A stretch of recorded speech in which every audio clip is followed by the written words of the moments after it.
अच्छे लोगों की परीक्षा कभी न लीजिए, क्योंकि वे पारे की तरह होते हैं। जब आप उन पर चोट करते हैं तो वे टूटते नहीं हैं, लेकिन फिसल कर चुपचाप आपकी जिंदगी से निकल जाते हैं। राधे राधे शर्मा जी की कहानी चैनल पर आप सबका हार्दिक हार्दिक स्वागत, अभिनंदन।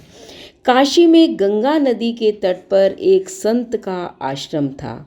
वहाँ एक दिन उनके एक शिष्य ने उनसे पूछा, गुरुवर, शिक्षा का निचोड़ क्या है?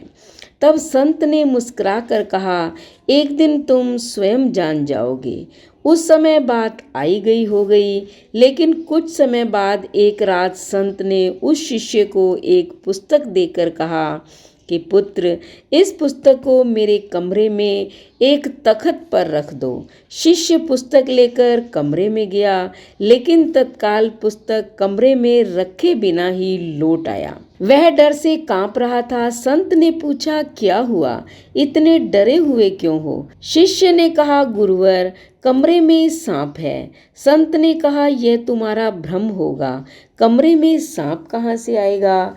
तुम फिर जाओ। और किसी मंत्र का जाप भी किया, लेकिन सांप उसी स्थान पर था। वह डरकर फिर बाहर आ गया और संत से बोला, सांप वहां से जा ही नहीं रहा है। संत ने कहा, इस बार तुम दीपक लेकर जाओ।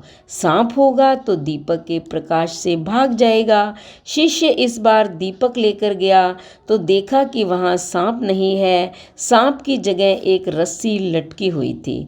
अंधकार के कारण शिष्य को रस्सी का वह टुकड़ा सांप नजर आ रहा था।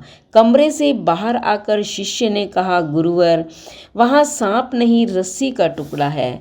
अंधेरे में मैंने उस रस्सी के टुकड़े को सांप समझ लिया था।